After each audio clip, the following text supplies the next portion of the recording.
Welcome! Thank you for being here. I am so excited. I am so excited to see and have you guys at this show. Thank you for being here. We have a lot to talk about. A lot to talk about. Most of tonight is going to be how completely insane our lives are. And the reason that they're completely insane is because they're run by an absolute lunatic. And all of our lives are run by an absolute lunatic, and that's the case I'm going to make for you tonight, okay? So now I want to find out who's here. I've already met you at the door, but do we have couples here tonight? We got any couples? Any married? Married? Anybody? Yeah? All right, that's rough, hey? That's difficult. Whoever thought that that would be as hard as it is? Nobody told us in school that that was going to be the most difficult thing that we would ever have to do. People have literally climbed mountains, traveled the world, started multi-billion-dollar companies. I've done none of those things, but I'm sure if you would have asked them what's the most difficult thing you've done is being married, sustaining a long-term relationship with another human being is the hardest thing I am ever going to have to do, and it's going okay so far. All right? It's true. It literally, being married should go on your resume. It should be a thing that's on LinkedIn. You can just click that box. It shows that you have perseverance, patience, your ability to compromise. If you're a man, your ability to tune things out to avoid just keeping sane. If you're a woman, the ability to stare directly through a man's brain to the back of his head and glare until he caves in and says, please leave me. I will do whatever you want. I don't know, just I'll do it. Just stop staring at me. It's hurting the back of my head. How about friends? Any friends here tonight? Groups of friends? You come with your buddies, your friends? Yay! All right, that's awesome. I wish I had friends. I do. I do. I mean, on one hand, I really want a tribe. I want a tribe of people I can just hang out with and I just like really connected to. And then on the other hand, just interacting with other people is exhausting, isn't it? It's just the thought of having friends makes me tired. I can't even think of those conversations. And if I ever have a friend, it's just. They come, they're so, just like, you want to hang out again? Like, didn't we just do this? Like, it's been 2 weeks, you're all over me. I know it's not good. I know I need to foster and create relationships. I fundamentally walk through life like it's just like I gotta go get produce and get gas. I don't really need to talk to anybody. I'm a really busy guy. And I can't handle any kind of a conversation with another person. And I know it's not good. I know that's not good. But I'm ahead of my time. You know, I've been unable to create meaningful connections with people from before cell phones and social media. I've been able to do that for a long time. I'm a trend setter.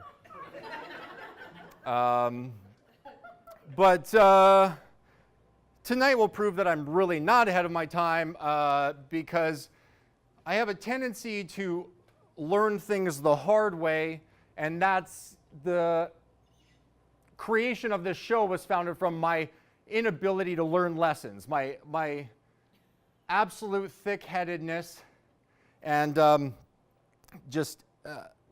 lessons come to most people like this. They just, okay, I get it, I learned it, good. Got it. And then other people a little thicker. Okay, I get it. I learned, I understand. I'm changing my ways. For me, it's what's happening?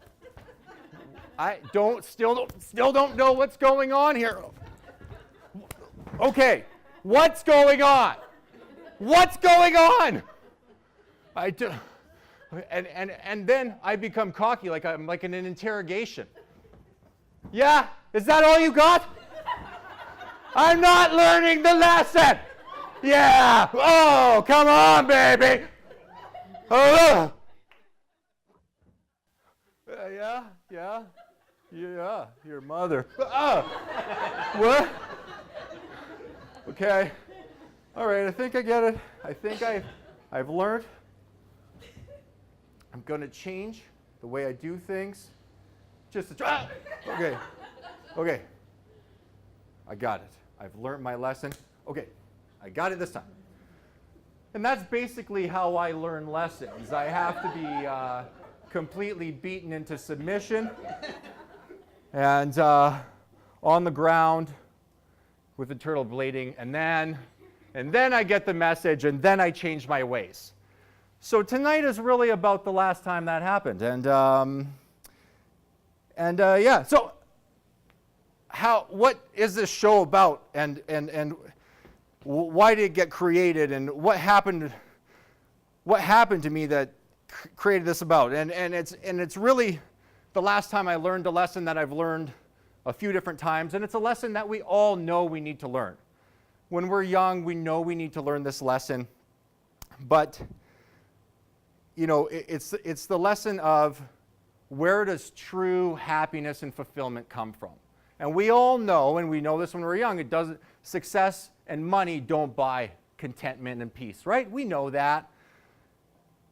But we have to learn it. We all have to learn that, you know, money and success, they're not going to buy that feeling of being content. We know. But I had a specific way I wanted to learn that lesson. I wanted to first become rich and successful and then learn the lesson that that wasn't the answer. And I used to even imagine how it was going to happen. I would think to myself, I would daydream the situation where I was being interviewed for my success and fame and riches, and at the same time for how grounded I was. And it's a special kind of delusion. It's a special kind of delusion where you imagine yourself as the most special person being interviewed for being grounded. But that's the delusion. And so it would go something like this. Like, Conrad, you just seem to really have it all together. I mean, you seem so happy and content and just peaceful.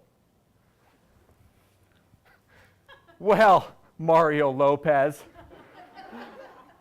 it wasn't always like this. I mean, when I got all my fame and I made my millions of dollars and basically had everything I ever wanted, then I realized that wasn't the answer. So I had to look inward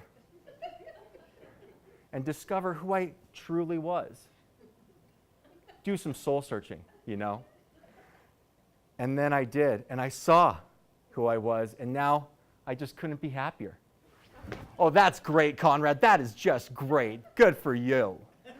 And that's how I wanted to learn the lesson. I did not want to learn it by becoming destitute and then broke and then embarrassed. Why did I have to learn the lesson that way? Why is that my path? I have to learn it that way. I ordered that experience from the universe and I didn't get it. So the last time I had the experience where I had to learn about who I was happened about 3 years ago. Well, at least it started about 3 years ago. So I lost this major consulting client of mine. And this was the income that was supporting me and my family. And so I had to go and find another client. I had to go find another contract. And I looked and I looked and I couldn't find one. So then I had to just get a job. So I started waiting tables just to pay the bills until I got things back rolling again. Now I'd been waiting tables for about 8 months. And then who walks into the restaurant is a manager from one of the previous clients I was working for. And she sat directly in my section.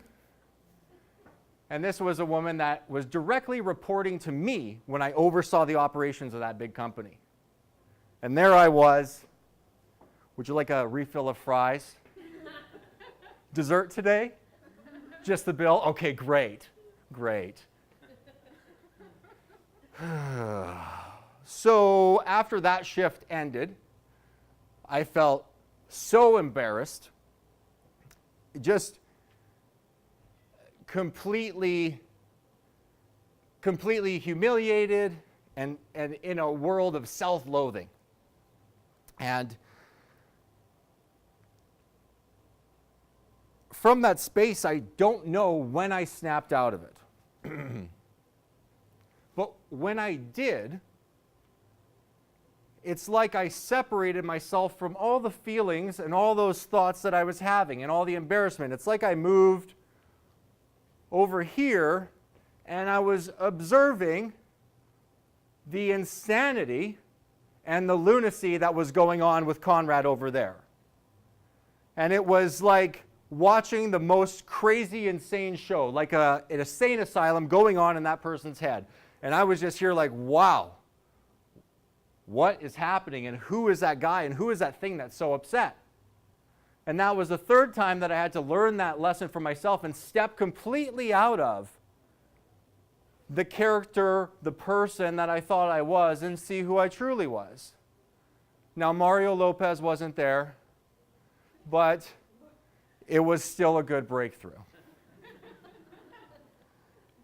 So tonight is really about these two boards and about seeing those two things and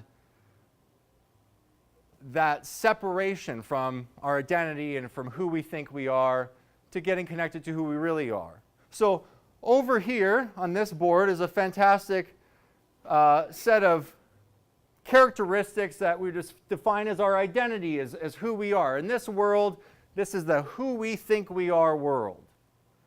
And in this world is what I'm going to say is who we really are, and at least how I see it. And tonight is to get us all feeling and seeing the absolute insanity, the absolute craziness, the insane world that is here.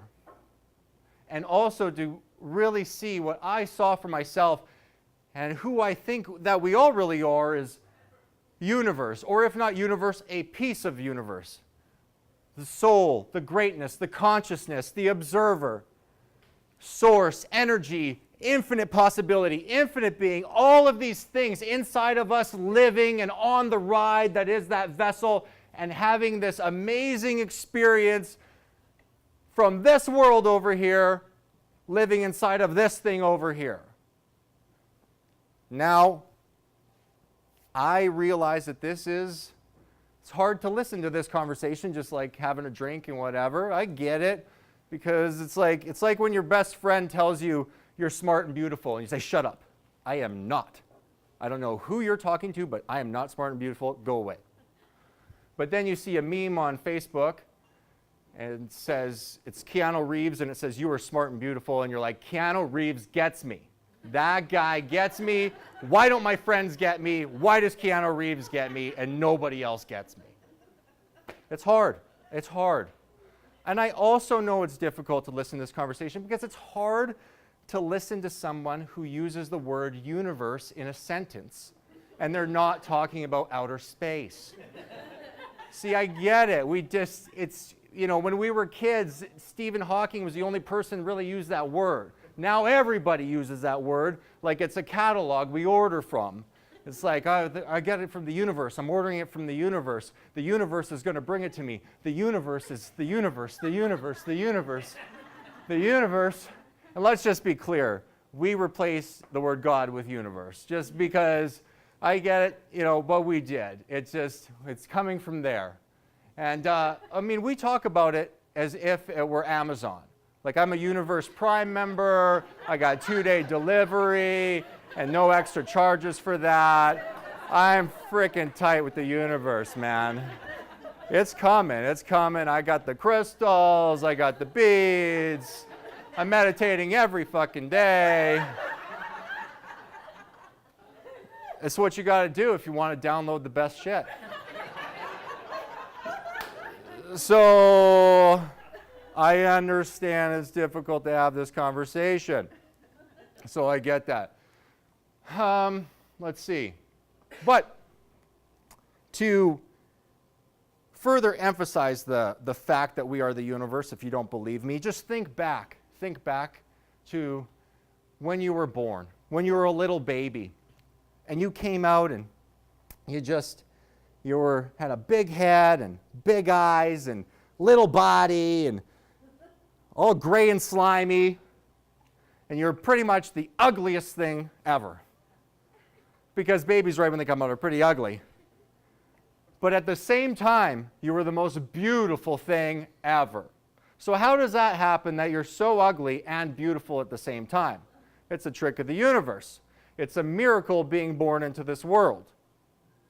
And we all start off with that light, and when you see a baby, you know that this thing has got all the infinite possibility and the power, because you can just smell it.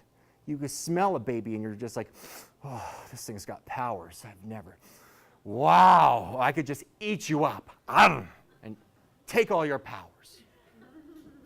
But we don't eat the baby, don't worry. We don't eat the baby. We leave that to the lunatic. The lunatic eats the baby, the mental, it doesn't really eat it, just the programming overrides all that amazing babiness and kind of takes over the thing and takes control. And then the baby kind of disappears in the background, or what I say, like that spirit of infinite possibility and infinite potential starts to get boxed down. And we all have these programs, and we know this. If you're a parent, you know, you have kids, you know that the programs are coming. You watch the programs coming. You can tell. It's just happening whether you like it or not. Like, I'm a dad. I have a 5-year-old. And, you know, it's amazing being a father. It's really great. But it's also kind of crazy, because I never thought that when I became a dad, I would think about murder so much. Like, it's every day. Every day. If you don't put on your pajamas. If you don't put on your pajamas, put on your pajamas. Just put on your pajamas! I don't yell at her like that. It's all happening in the mind. Pajamas! But it's not always my daughter that I'm thinking about murdering. Sometimes it's my wife. Leave me alone! I'm taking out the garbage. I take out the garbage every single week. I take out the garbage every week. I don't know why you're talking to me about this again. Leave me alone. But I'm not always thinking about murdering my wife or my daughter. Sometimes I'm just thinking about myself. And I think I'm the problem. And if I were to go, I think that would be the best solution. But it's not always just me. Sometimes I'm confused and I just don't know. I just think, somebody's got to go. There's too many people in this house. One less body. Just one less body, and I think it would fix everything. But don't take this seriously, just because it does happen. But don't take this seriously, because I would never do this. My character is just way too practical and self-serving for that. It would just be a terrible situation. So, I mean, if anything were to happen, I would probably just get a plane ticket and move to Puerto Rico. I think that would be the only solution. And I think if I flew over there and said, I can't take my family, can I live here? They'd say, it's okay. Come on in. Most people are here evading taxes with their family. Just come on in. But, yeah, I think that's what would happen. It's also crazy being a dad, because it's like, when you're a dad, you're second pick forever.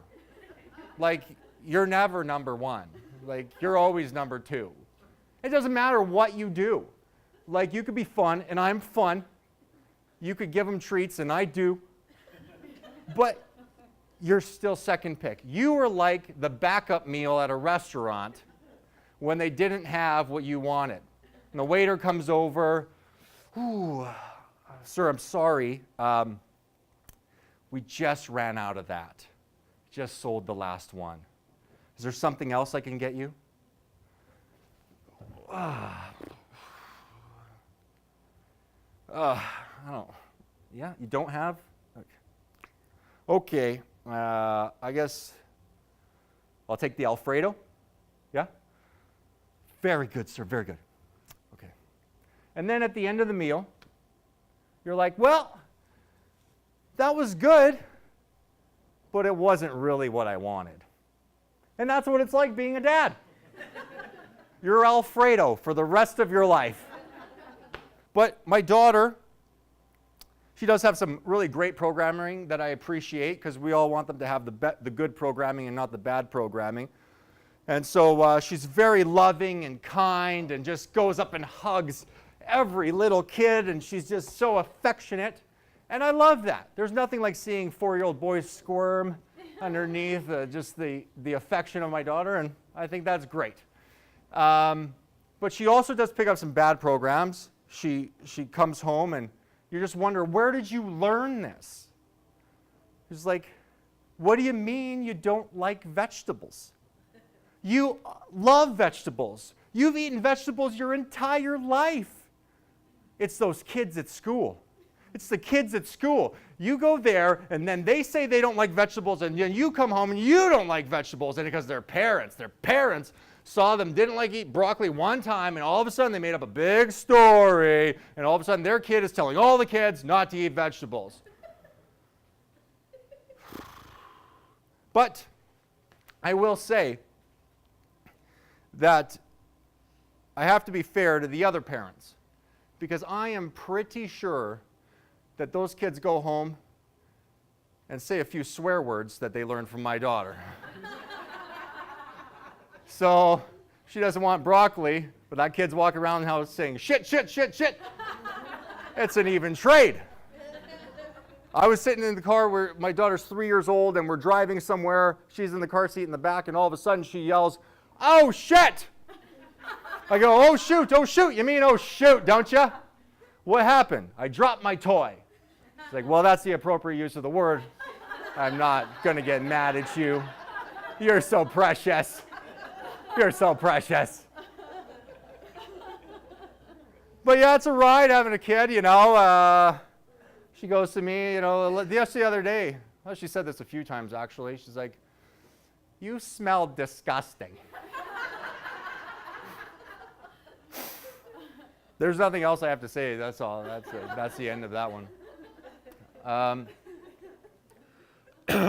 But, you know, we'll leave my daughter alone for a bit. Let's turn the attention on my wife. She hasn't heard any of this, so it could be rough. But yeah, you know, we all have programs. We all have things we do, uncontrollable, you know. We're constructed in a certain way. I'm trying to paint the picture here. I'm trying to paint a picture. The picture is we got things happening, and we're not really in control of a lot of these things. They're just kind of programs, and they run in the background. Okay?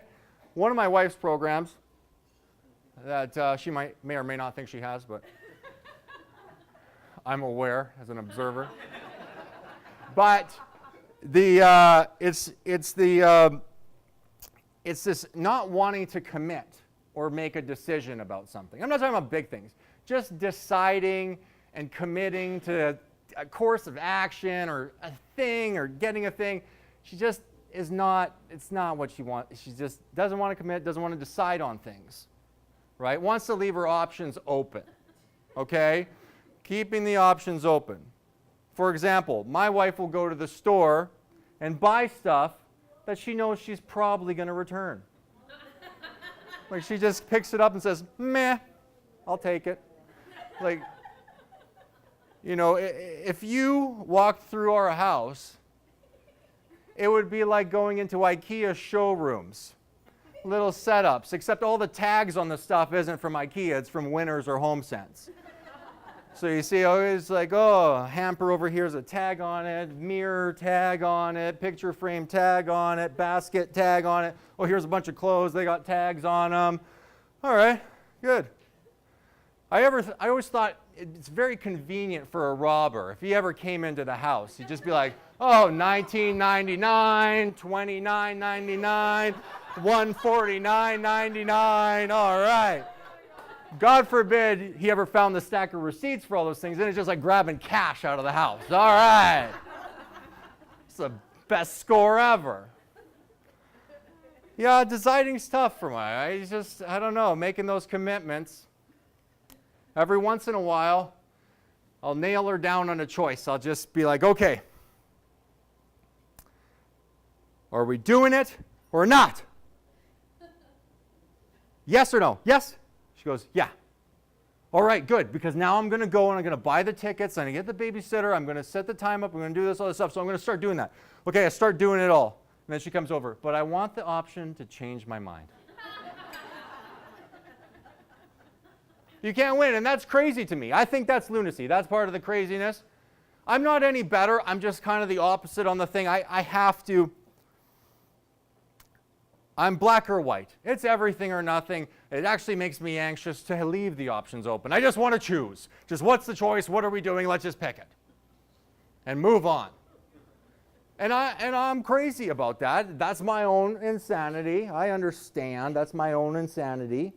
But it's completely opposite from my wife, because I have literally bought a sweater, got home, and realized that it was too small. And I said to myself, the mind said to itself, well, that's a choice I made. I guess I'm just going to have to live with it. They got me this time. They got me this time. I'm going to have to learn from this and be more careful next time. And yeah, it's insane. It's insane to do that. I get it. But then the mind, it justifies those insane thoughts, because then it says to itself, hey, you'll shrink into it. When you're older, when you get older, you get smaller. By the time you're 70, that puppy's going to fit perfect.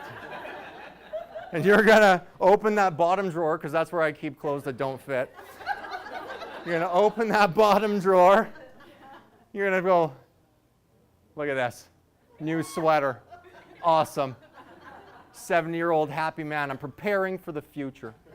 That's the difference here. I prepare for the future. That's how the mind justifies the insanity. Justifies it. I think mainly men don't like returning stuff because we just don't want to admit that we've made a mistake. We have no problem if it's broken or if it's their fault, but if we did it, we just don't want to. Yeah, I just picked the wrong size. I'm sorry. I just wasn't thinking. I don't know what happened. Can you take it? Please just take it. We don't want to admit that we made a mistake. But to be fair, men don't mind shopping. We just don't like shopping at the same stores that women shop at. I think that literally if you go shopping too much with your wife, you could die of sheer disinterest in life. You just would sit there like with the other guys. You start hour 3 at Aritzia or wherever. You're just like, is this all there is? Is this my life? In the store with these guys? Look at him. Is this? And you start going crazy because you're watching her and you're thinking, just pick a dress. Just pick a dress. Can you pick a dress? Just pick one. Pick a dress! Sorry. Can we please pick a dress? Just pick a dress. Why are you trying that one on again? Why are you trying that one on again? Why? You already tried that one on. Yeah, but I need to see it again. No, we already saw it. We ruled that one out. But I just need it. No, don't. We need to go. Just buy them both. Buy them both. Put them in your closet. Try to return them in 6 months. Get upset that they only gave you store credit. Let's do that cycle. Just end this situation right now. Shoes? Not the shoes again. Not the shoes. We already decided on the shoes. Let's recap. We decided those are super cute, but you'll probably not wear them that much. And those are still really cute, and you'll get a lot of wear out of them. So we decided to go with the really cute ones that you'll wear a lot. Why are we talking? But I don't know. Please. Please. Please. Well. But, I mean, to be fair, we learn these lessons over time. It takes a few years of marriage to realize bringing your husband along is a stupid idea. I am no help to my wife whatsoever, and she's figured that out. Now she goes shopping by herself. I don't bring my wife shopping anywhere either because it doesn't go well either. I mean, she doesn't like the same stores that I like, right? A guy could go shopping at Costco or Home Depot on the daily. It's not a problem. They're always changing inventory. They're having sales. There's exciting things down every aisle. So we want to go to those stores. We don't want to be the guy that missed out on the organic sale and didn't get the $4 off of the coconut oil. That is important, and we don't want to miss that opportunity. So we got to go every week and see what's going on in that store. My wife will ask me, where are you going? I say, Costco. She goes, why? Get some cheese. She goes, okay, because she don't care. And I go, I'm not really going for the cheese. I just need to walk down those glorious aisles and just see the majesty of what is Costco and everything that they have to offer. But we really are crazy. We really are crazy. We spend a lot of time worrying about things all day long, worrying about things that aren't happening. Have you ever been at home or been in your office or been at home and you're just worrying about something? And you're sitting there and the whole day passes. You're not doing anything. You wouldn't do anything. You're just sitting there worrying about it. And then you get up from the day and you're like, whoa, what the hell? What a heck of a day. I really got some shit done. We think that's happening. We're insane. Or you ever been ranting about something to somebody, you're going on and on, and the other person tries to say something. And you go, stop interrupting me, could ya? And they go, oh, I'm sorry. And then in that moment, you realize you had nothing else to say. And then you just go, oh, and that's why I don't like that. Now you may talk. Because we're insane. We're insane. We're completely crazy. How I'd like to describe us is if you were to take all of this and think about it like you're this universe soul, like a little alien living in a human meat sack. Just like in Men in Black where they open up that guy's head and there's a little alien inside and he's got these controls. That's you. Except we really don't have the control. That's kind of the problem, right? All the controls over here, and we're just the observer. Like if you meditate, you're like, oh, I'm the observer. See what's happening. I'm aware. I'm just one with the cosmic reality. And you're just watching things unfold. But as the observer, as this thing, we do have a little bit of a power, but it's a kind of a weak power. All we can do is whisper. And we just whisper little things over here to the character, to the programming, and hope that they take our advice. And see, we're over here and we're downloading this stuff from all kinds of cool places. We're getting all the information that they need. Everything that you need is coming here, and then we just kind of whisper it. Bring an umbrella. Umbrella, I don't need it. It's sunny outside. I'm not bringing an umbrella. Just bring an umbrella. I'm not bringing an umbrella. I don't want to carry it all day. I don't want to just deal with it. I might lose it. You know what? I'm not bringing an umbrella. Okay, fine. Don't bring an umbrella. Don't go out with that girl. What? I'm going out with that girl. She is hot. Don't go out with that girl. Can you give me some more information? Why is it just, where are the details? What's the data? What's going to, tell me. Don't go out with her. I'm going out with her, and that's it. And then you come home at the end of the day, completely drenched, soaked to the bone, open the door of your house, want to change, and she's burnt all your clothes. And you think, why didn't I listen to myself? Why didn't I listen to myself? I knew I needed to do that. I thought, bring an umbrella. I thought that. I had that thought. Didn't I have that thought, Susan? Yeah, I had that thought. Yeah. And I didn't do it. I knew I shouldn't have gone out with it. I knew it. I knew it.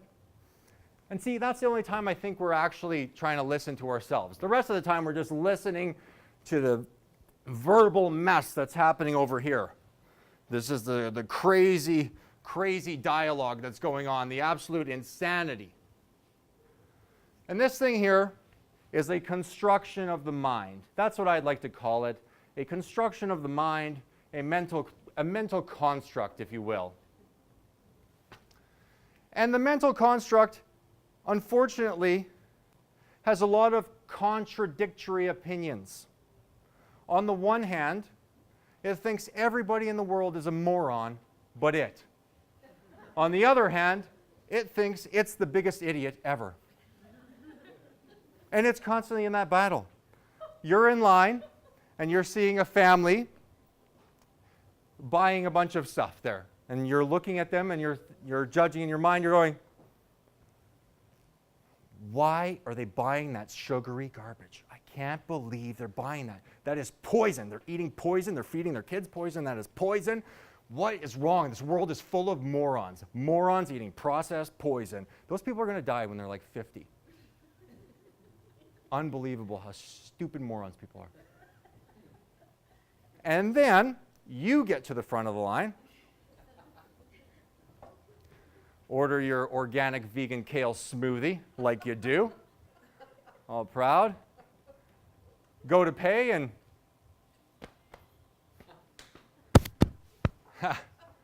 I forgot my wallet. Can you cancel that? Idiot, idiot, idiot, idiot. I'm such an idiot. I can't believe I'm such an idiot. Why am I such an idiot? At least those sugary processed moron people brought their wallet. You couldn't even bring your wallet. Way to go. You're an idiot. You're not going to live to 50 because you can't bring your wallet to the store. And that's what we do. And we're in the constant battle with ourselves because the construct seems to hold opinions and then have fights in its mind. The mind goes.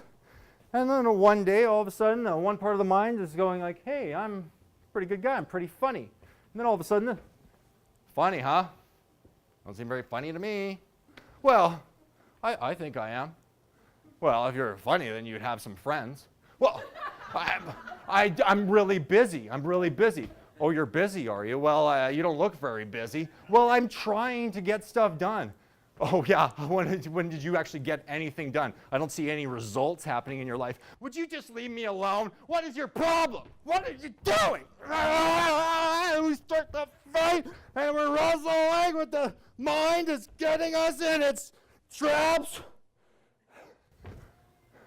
And then somebody comes by and says, hey, Connor, how's it going? I'm fine. I'm good. I'm good. How are you? You go. You go. You go now. You go now. I'm good. You go. You tell me how you're doing. And that's the daily. That's what we do. We have a self. We kick our own ass. And we tell everybody we're doing great. But, then what do we do with all that? See, that's the thing. Now, mostly what I think was just we need to... We're so focused now as a culture, as people, we're so focused on working on ourselves. We really want to work on ourselves. But see, I don't think we actually need any work. You don't actually need any work. You just kind of, you were born a perfect baby. No, you didn't come out as a baby and you're like, that baby's stupid. You just came out perfect. So you're still that, so you're still perfect, and you don't need any work on yourself. What I think we're actually working on is we're working on this. And we're trying to fix this and change it and make it better, and we're trying to do a lot of stuff to this thing and make it different and change it. And that's what we're working on. But we're so obsessed with working on ourselves that we can't even stick to this timeline. We're working on lives that have already passed. People say, I was going to go to the gym today, but I'm dealing with some real emotional heaviness from a past life in 1546 where I was an English peasant and I died a violent death, and I still haven't fully processed it yet. So I just stayed home and I looked inward and I started the healing journey. Did you get healed? Oh no, it's a process. This is going to take time. Well, it has been like 500 years. Yeah, well, that is 500 years of stuck trauma. So what do you do? What do you do? Well,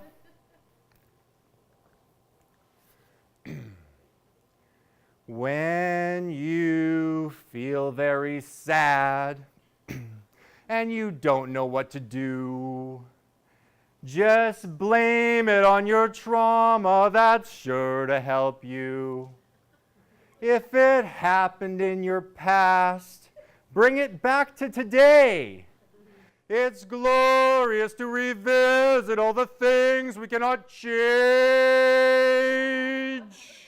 So maybe journal about the time you forgot to get picked up from school, or meditate on the fact that you never felt very cool. Or how about that time you weren't invited to the party? Or maybe that mistake you made that left you looking not so smarty. Be sure to tell your shrink that your parents were very cruel. And tell your friends for the 20th time that your ex was such a tool. Because we need to know what happened that made us feel crappy. Because knowing why you're miserable is just as good as being happy. And if you do it correctly and over time, you'll never live in the now, and that's just fine.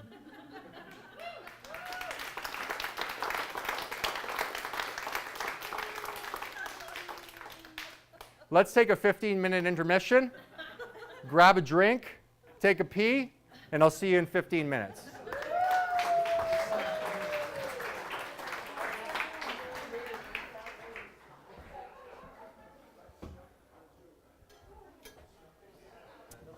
When I was just a little boy, my mama said to me, "You're a worthless, shitty loser, and you'll never be anything." Well, she didn't say that exactly, but she did look at me funny one day, and I'm sure that's what she meant. I mean, if you thought it as a child, then it must be true. You can't just have thoughts that don't mean anything about you. Can you? Anyway, so these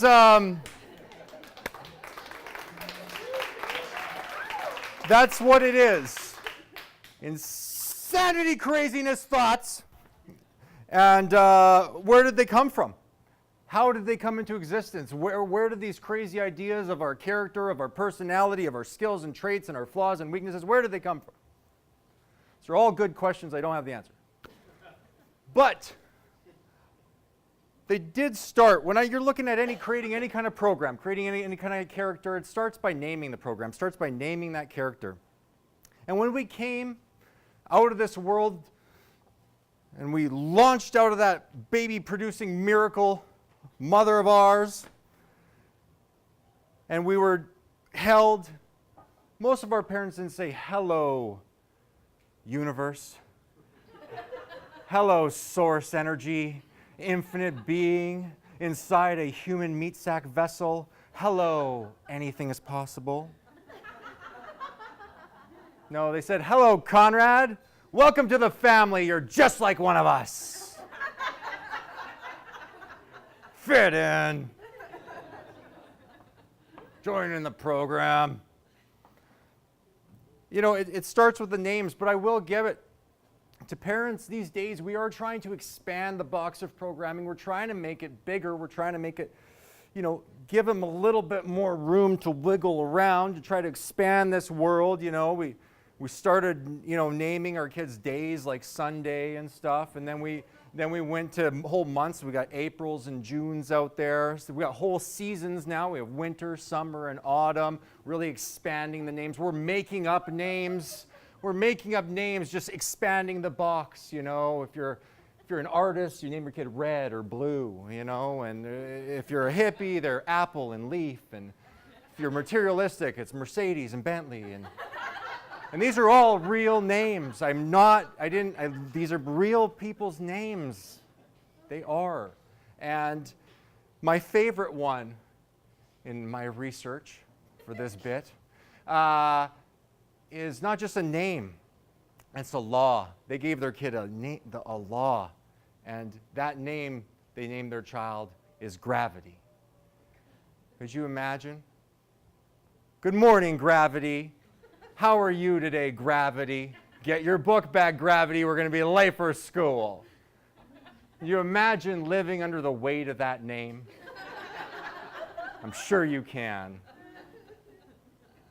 But this system over here, this lovely system right here, this body, this character, is a hybrid of two systems of the Maslowski and the clock, aka my parents, and they formed Conrad, edition 1.0. And then there's my younger brother Alex, edition 2.0, and my youngest brother Matt, edition 3.0. Now, as the youngest do, I will give it to the 3.0. It is the most fastest and productive model. But if I do say so myself, the 1.0 has the most character and charm. And the 2.0, well, who the hell knows what's going on with them? It's like Windows XP. What happened? I don't know. It's just somewhere in the middle, and okay, you're here, I guess. This is a jab at middle children because I like teasing my brother Alex. But it starts with the names. You got to name the constructs. You got to name the programs. And when you go from the names, we got to look at it a few different ways. Okay? The problem with all of this is that we don't get to choose any of it. We just don't get to pick it. I mean, imagine if you look at our life like it's a movie, but we didn't get to pick the movie we're watching, and we're watching it forever and over and over and over again, and it's the same movie. What's your movie? What movie are you in? Is it Pursuit of Happiness? Are you toiling and struggling to someday make it and get there, and then you'll be happy? Maybe you're a taxi driver. You're an anarchist. You're fighting against the man. You're a little bit delusional, but you're going to make a difference and impact things. Maybe you're in Gone with the Wind. There's war all around you, and you just want romance. We all should want to be in Forrest Gump. Just running fools eating shrimp, right? That's the goal, isn't it? That's what we want. One of my favorite movies, though, that I really like to see myself in is Lord of the Rings.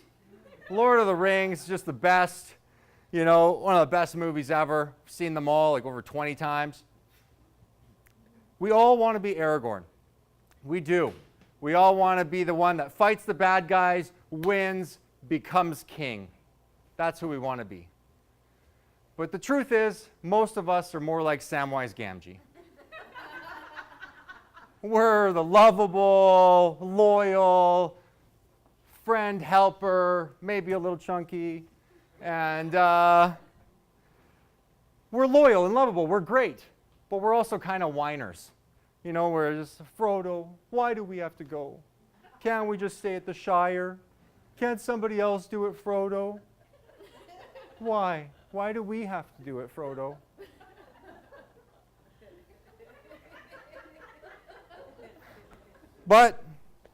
And we also get taken advantage of usually pretty easily. There's golems there, and they're sneaking around. Sneaking? Sneaking? You ate the lambus bread. Fat hobbits ate the lambus bread. I didn't eat the lambus bread. Frodo, I didn't eat the lambus bread. I swear to God. That guy is a liar. Fat hobbit. But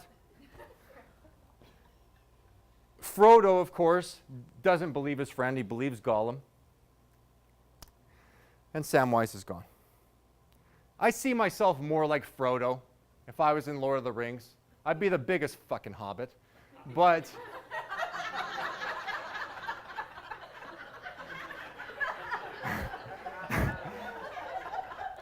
but I have the Frodo storyline. Somewhere deep down in the mental insanity that is this thing, I feel like I'm here to save the world. But I have to carry that burden all by myself. The wizard tries to help me. I don't need the wizard's help. My friends try to help me. I don't need your help. Sam's helping me, and then I push Sam away. I just need to do it by myself. And I'm going to toil, and then hopefully, at the end of the movie, I'll drop the ring into the fire, and I'll have relief. See, it's unfortunate we can't pick our characters. That's not very fun now, is it? But that's the thing. We're in the movie, and we didn't really pick the movie, and we're there. And then we're a character in the movie. We didn't really kind of pick that character. We're trying to change it as best we can. But what if it were like a video game and you could actually pick the character in the video game? You guys ever played a video game where it's like the character's there and they have a power bar for like their skills and you can select the one you want? But it never goes like you're expecting it to. You're like, oh, I'm going to take her. She is fast and agile. I am taking her.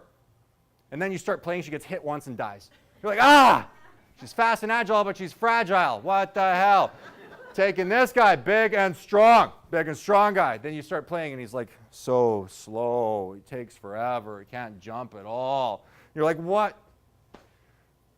He sucks. He's big and strong, but he's slow, fast and agile, but fragile. Okay, I got to take the most average character. Let's pick, the guy that's 50% at everything. He's not really good at anything. He's not really bad at anything. We'll take that guy. And that's how we play the video game, with the most boring character. And that's our goal. That's our goal. But it's unfair because we don't get to choose. Like if I got to choose my character, well, you look at my character's power bars. You know, you're looking at it, ability to communicate, 90%. Desire to communicate, 10%. Why? Why do you have the skill without the thing? Driven, 85%. Focused and organized, 5%. Why? Why driven without focus? How? Empathetic for others, 65%. Self-serving, 5%. So I'm going to take care of people all the time and never take care of myself. That's a great plan. Why? This character is a nightmare. Why did I get this? Why? It's a nightmare. This person. Do you know what it's like? Being a driven independent loner that has absolutely zero focus and completely disorganized. You know what that looks like? It looks like me doing these boards this morning. That's my life. But we don't get a pick. That's the problem. But if we could, we think we're going to go like, I want that driven, psychopathic guy. I want that guy. He's driven, he's organized, and he's not very empathetic, he's not very caring. He's basically a psychopath. I'm going to take him. He's going to kick butt at this game. That's who I want. And then you get that character, and he's kicking butt, but you realize he's really not happy. And he kills puppies in his spare time for fun. And then you're like, okay, well, this is no good. So then you go for, let's get average. And that's what we do. We try to get the things we're really good at, we bring them down here, and the things we're bad at, we bring them down here, and we're going just right in the middle, the most normal. And that's what we're trying to change, because we didn't pick the character, but we're trying to get it right in this sweet spot. Instead of, we could embrace the one, we could take fast and agile and see how to win at the game with that one, or big and strong and see how to win. But we kind of spend a lot of time trying to change them and fix them into a perfect box. I'm guilty. I do it. But again, if we can't change the movie, we're having we couldn't choose the movie, difficulty choosing the character, changing the character. The other way to look at it is, can we alter the programming? Did we pick the programming? I mean, we all got the programming, we all got things we do, crazy, insane things. Would we pick the same programming if we had the choice? I don't know. Like, if I were to buy a computer now, would I buy the same model? Like, if I were to walk into Best Buy and I go, okay, give me the biggest computer you got. Should be really big. I don't want an average size computer like everybody else. I don't want a small one. I want a big computer. Now, it should have difficulty fitting into the covers and skins and everything else that fit all the regular size computers. It should have difficulty in any kind of a transport, in a vehicle, in an airplane, whatever it is. It should be a tight squeeze and very uncomfortable for the computer. Can you give me that model? Okay, good. We got the big 1981 IBM thing. Okay, great. All right, so we got that. Now let's get some programs. And you're looking at the wall of programs. Would you pick the same ones? You're asking the clerk, hey, I see, what's the difference there between emotionally unavailable and distant and guarded? Emotionally unavailable is most men. Distant and guarded is an upgrade. I'll take the upgrade. I'll take the distant and guarded. Money is hard. Can't get what I want. Right? And let's top it off with nobody loves me. Okay. Very nice, sir. Very nice. That's going to be an interesting combination. But you know what? I think there's a lot of trouble there. Let's get some compensation apps in there. Should we download some compensation apps? Yes, sir. Very good idea. Okay, let's get some apps in here. Okay, I'll take independent. I'll take driven. And spontaneous. And let's take this idealistic dreamer. Yeah, that's a good one. That could go both ways, sir. That could go both ways. That could be a nightmare or fantastic. Let's take that one and roll the dice. All right. And so you got your program, your compensation apps, you got all that stuff, and choosing that program. But it's not all bad, right? It's not all bad. You know, there are a lot of amazing things here. Like, I don't want to paint a bad picture. You know, this is a wild ride, and it's a lot of fun, and there's a spirit, and there's a drive, and there's amazing things that happen here. And there's very few people that I've seen or noticed that are completely separated themselves from the character. There's very few people, right, that are like completely separate from the character and just over here, right? I've been over here before, and people don't like it. They want you back over there because they're like, you know, I just lost my job and everything sucks. And you're like, it's okay, man. It's a mental construct.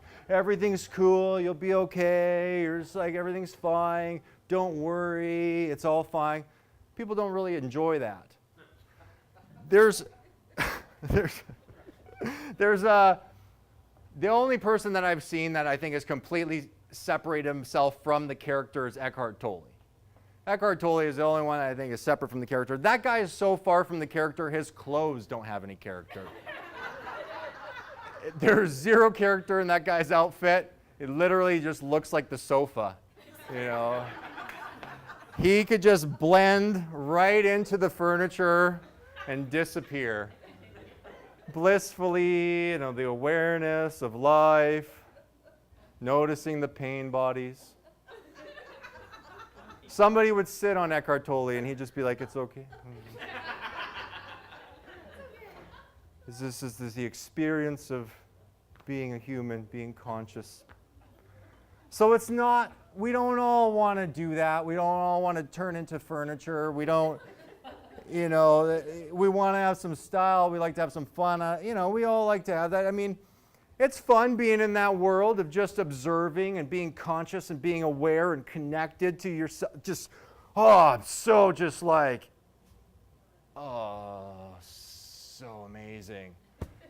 But then there's also fun and just like, all right, let's get drunk. Let's go do something insane, right? And that's also fun. So we don't all want to give that up, and I understand, and that's not my point here. I definitely haven't done that, right? But there's that balance. But there is a problem, you know, there is a little bit of a problem in sticking in here too much, because in this world, just like any computer or any programming, it gets viruses. So you can get viruses in this system. And we all download these viruses, unfortunately. We can't really avoid them. Some, it's stronger than others. And, but all these viruses, they start with I. I'm not enough. I can't do it. I'm not good enough. I'm a loser. I'm worthless. I suck. All these I's. You know, and that's the virus. And for the most part, the virus is at bay. It's there, but it's in the background, just operating like Gollum, like a little sneaky little prick, and he's and you know, throwing lambus bread off the cliff. So this little jerk is there, and the virus doesn't totally derail your life, but it just messes it up enough. You know, it just kind of ruins your life. It just kind of stops you from asking that person out and having a meaningful relationship. Yeah, just a little bit. Stops you from getting a promotion at work because I'm worthless. I'm not going to get the job. You know, so it just subtly ruins your life, but not completely. Now, there's only a few ways to deal with the virus. The first way, and the best way to deal with the virus, is to get woke. You know, get enlightened. Right? So you go over here, you go, boom, what? You got nothing on me. And then you catapult the virus out in outer space, and you're just like, see you later, I'm a loser. And you feel great, right? So that's the best way, but it's not the most common way. Oh no, the most common way is just to keep the virus at bay. You just got to keep it at bay. And the only way to keep the virus at bay is to feed the stuff monster. Now, the stuff monster is a big empty hole that lives inside of you. And it searches and it eats stuff. What kind of stuff? All kinds of stuff. Any kind of accomplishment or thing, it just eats it up. But the problem is the big hole in the stuff monster is never full, and it's always hungry. So every time it eats, it's hungry again. It's got the fastest metabolism in the world. You eat an accomplishment, and it's gone. All of a sudden, you need to feed the stuffed monster again. And it starts out simple, just toys. Toys, friends. I'm still hungry, still feel empty. Feed me, feed me, feed me, feed me. Still, give me a girlfriend, give me a boyfriend, give me some good grades, make me cool, give me a graduate, get me a job, get me a wife, get me some kids, get me all this stuff. Feed me, feed me, feed me. I'm still hungry. Feed me more, feed me more, feed me more. Feed and stuff the virus down and feed it. And then it's, feed me more. Until, the end of your life, you're feeding the monster all your life. Momentary happiness. Momentary happiness. Okay, momentary. Until you freaking die. And that's it. And that's life inside the stuffed monster, just constantly feeding and emptiness with momentary reliefs of happiness. It's constantly down and down and down.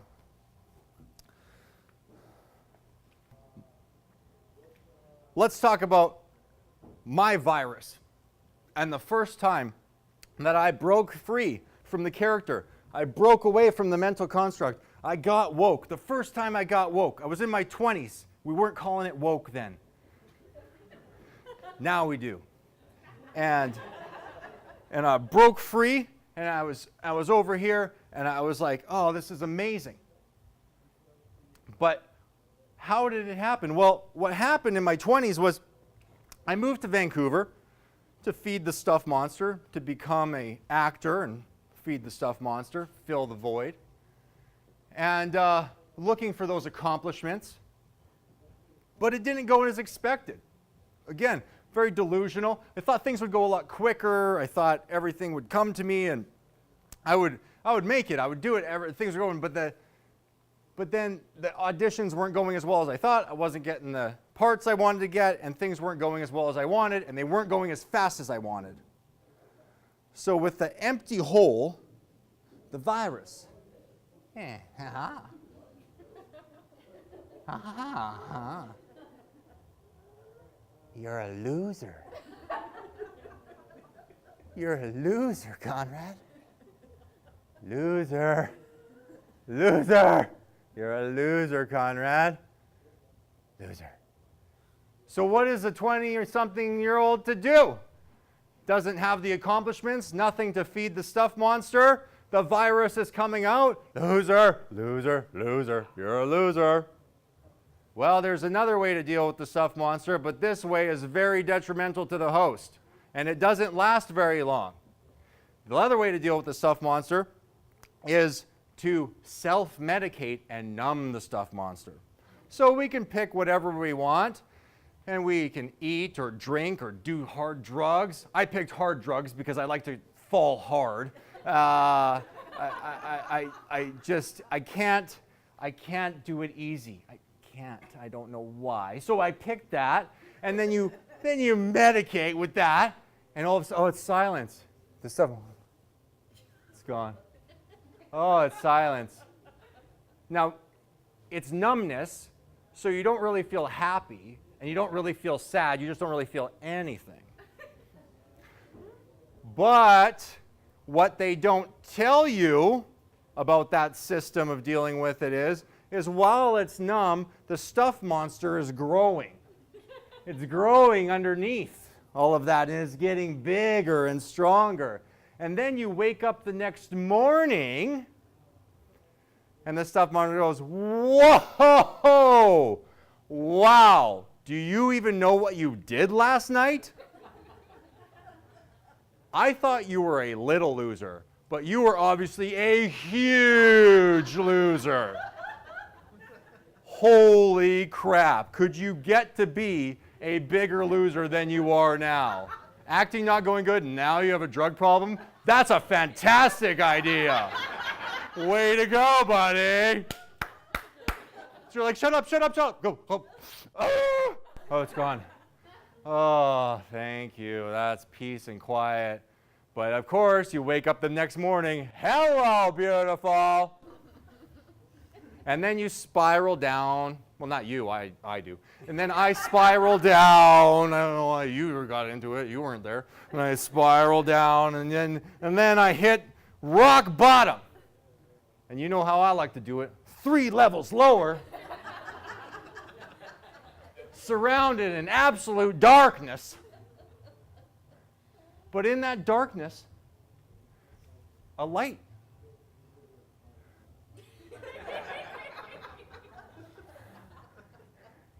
And you get woke.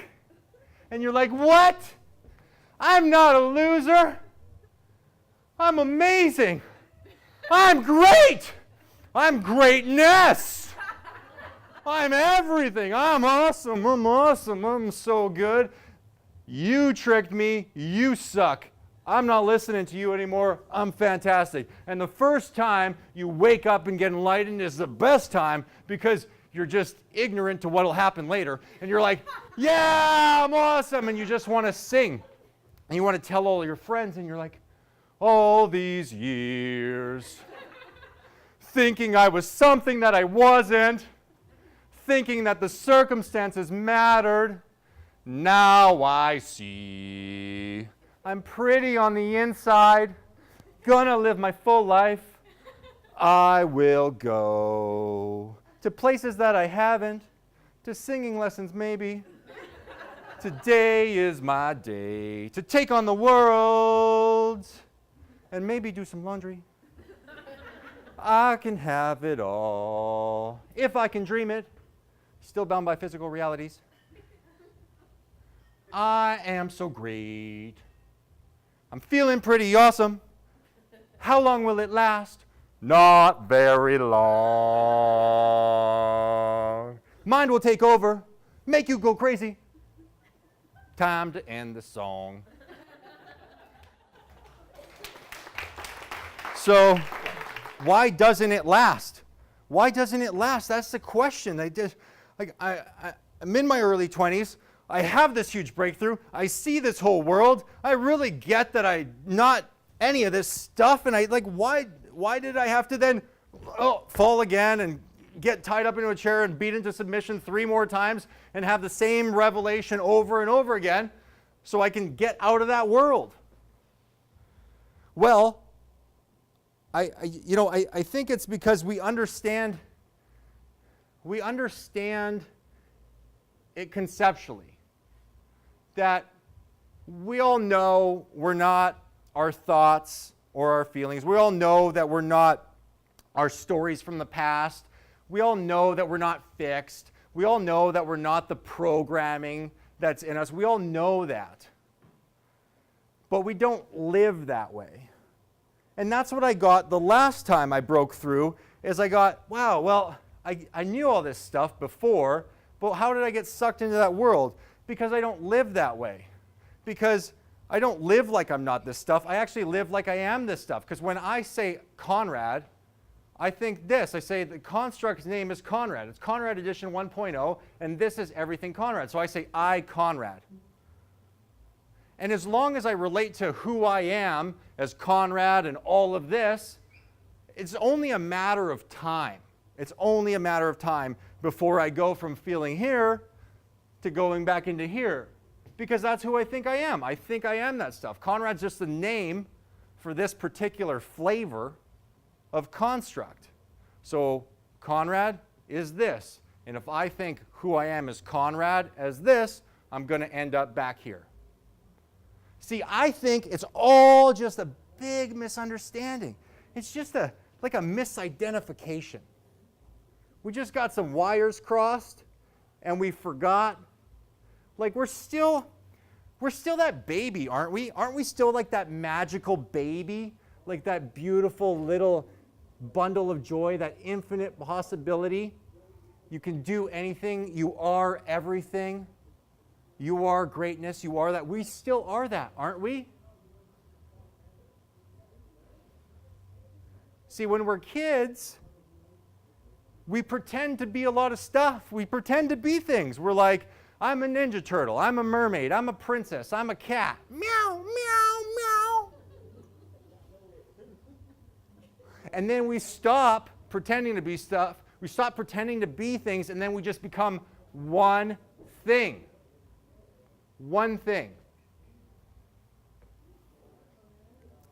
It's like we got lost in the game. We got lost in the game. We got lost in the construct. We got lost in the movie. We just became into the movie. We just went straight into the computer. We went straight into that character, and it's like, this is who I am. And then we're going over here, and this is who I am, and this is how we're going through life. And then we're wondering, oh, so we just keep chasing stuff and filling the stuff monster, but it's not working. And we're not over here. See, the question that I had to realize and ask myself is, am I a thing? Like, am I a construction of things, a thing with a soul? Or am I the soul with the things? See, that's the question. Are you a thing, or are you the soul? The thing dies, the thing ends. Like, I don't know what you guys believe, but are you the thing, or are you the soul? Are you eternal? Do you go on while the thing dies? Are you the thing, and there's just like a soul living in you? You're just like this dude. Like, what is this soul doing in here? And what does it want? And you're just going about your life wondering why there's a soul in you? Or are you the soul along for the ride, riding inside the construct, enjoying all the different things that that construct does, that that character does, all the interactions, all the stuff that happens? That's the question. See, life over here is sort of like a life on repeat. It's like the movie keeps playing over and over. The game keeps repeating the same level. Sometimes you get to the next level, but it's just a version of the past level with different bad guys. Or is it the same computer and you're just doing that same thing over and over again? Like, don't you feel sometimes in that world like it's just like you're having the same fights with the same people, you're going after the same, trying to lose the same 20 pounds, trying to make the same next level of money. You're just like, it's a life on repeat. You're just like, it's like Groundhog Day. It's like over and over and over and over and over again. Could be every 3 years it cycles, every 1 year, every 3 months, but it just kind of repeats. See, I'm going to leave you guys with one last analogy as we complete the evening. Okay? Last analogy is that life here is like the life of a toaster. We're all toasters over here. But we're toasters that are pissed off they're making toast. Every time we put the bread down, toast pops up, we're like, toast again? Why toast? Okay, I'm going to try this again. Boom. Toast! What the hell is going on? Why, kitchen? Why? Why did you give me toast? Am I not a good toaster? Don't I deserve eggs? What did I ever do to you, kitchen? No more toast, okay? Toast? What the hell is going on? Why toast? Okay, I guess I'm just going to have to put some jam on this son of a bitch, and that's my life, huh? See, we're all like those toasters. That's our life. Living inside of this construct. But the thing is, it's like consciousness, awareness, who we are on the Conrad clock ride. See, the truth is that we're not the toaster. We're the kitchen. We're the kitchen with a toaster. And that toaster is designed to do the same thing over and over and over again. Nothing bad about the toaster. That's what a toaster does. But if we want something else, we can't get mad at the toaster. So maybe sometimes I think that I am destined to live this life of repetition over and over. And in some ways, that's true. I do live in a toaster, but I'm not a toaster. So maybe, instead of getting mad at it, I can just go over here and do something different. And maybe, instead of getting upset that it just made toast and trying to change it, I can just go over to the stove and make myself some eggs. Thank you.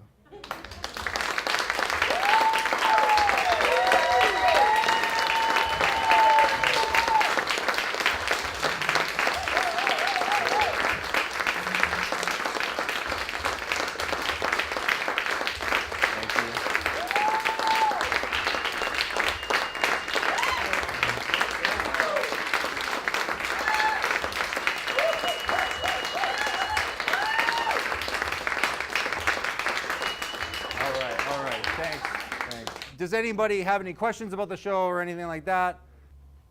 Yeah, Joni. How long have you been preparing for this? 20 years. No, but like literally, it's a funny thing because the last time I did stand-up, because I used to just do straight-up stand-up, which is just jokes, and the topics don't really matter, just switches out. So it's been, when was the last stand-up show I think you came to? Was that 2007? Yeah, so it's been like 12 years or something like that since I actually did straight up stand-up. But that's what I did. I did acting and stand-up up until then, and then I stopped, and then I was leading seminars, so this is a combination of those seminars. But the actual preparation for this is I wrote the show in December, then I started the Indiegogo campaign to create it in January. But the actual preparation for the show was after I finished the Indiegogo campaign, I realized that what I wrote in December was fucking terrible. Like, it was just like a seminar, because I had been so used to leading landmark seminars and business workshops, and I was just like guiding people through like exercises, and I'm like, oh, people are not going to want to sit in that, uh-oh. And so I basically, starting in February, well, I did the campaign in February, so in March and April, like this is the problem with being disorganized and an idealistic dreamer. Like, it's like, and independent, doing it all by yourself. It's a fucking nightmare, people. I can't tell you how hard it is to deal with this guy. Literally, it's like, I'm going to have 400 people there, it's going to be this big and whatever, and then I'm like, oh shit, I got to write an hour and a half of killer fucking material in a month and then get it ready in a month. And I was like, yeah, so the last 2 months literally were crazy for me, and that's what it was creating that, and just that's when I was working on it, and that's when it was like I was writing stuff and I'm like, oh, that's not funny and this doesn't make any sense. And so it was up until in this week, I was still coming up with stuff and working on things and trying to figure out stuff. And as you guys saw, the second half was a little bit less connected to what was the next step, so I apologize. But that's the process of a crazy person just doing what they can do. Yeah.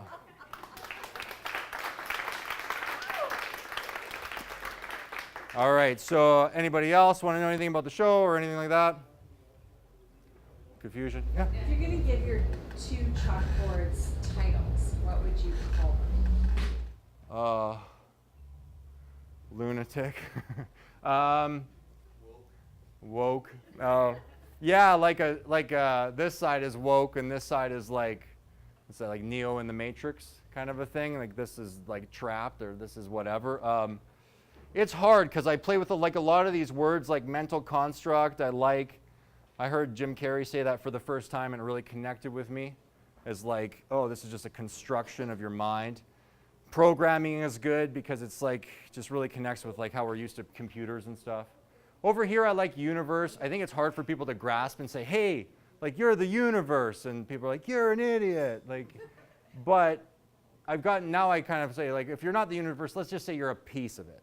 You're a piece of the universe, and then you're just downloading all this great stuff from the rest, and it's giving you all this awesome information and telling you great things to do, that if this asshole would just listen, things would go so awesome. But yeah, so your answer to this is, I don't really have one. It's like, this one's a lot harder, right? Because this one is like, This, you can't put a name on it because that's the whole nature of it. All of this is just conceptual person thought, right? You can't name this. It is beyond name, right? You know, it's like, because it's so big and it's nebulous. It doesn't, you can't find the soul, you can't see it, whatever. Where this is really easy, like it's got the big border, you see how I did that? So thick around, and it's very, very concrete. This is just like, it's a character, like it's just like, this is solid. Right? You can name, you can come up with names, and this is just so kind of esoteric. It's all there. So that's my best answer. Yeah, Genevieve. I have a name for you. Okay. Lunatic and superhero. Oh, superhero. Or superpowers, you know that? Okay. Burnt toast. Burnt toast. You guys wondering why there was toaster up here and kitchen? All right, you guys, any other questions, anything? All right. Well, I appreciate you. I love you all. Thank you for being my friends. It was, you guys made it out as well. Love you! Woo!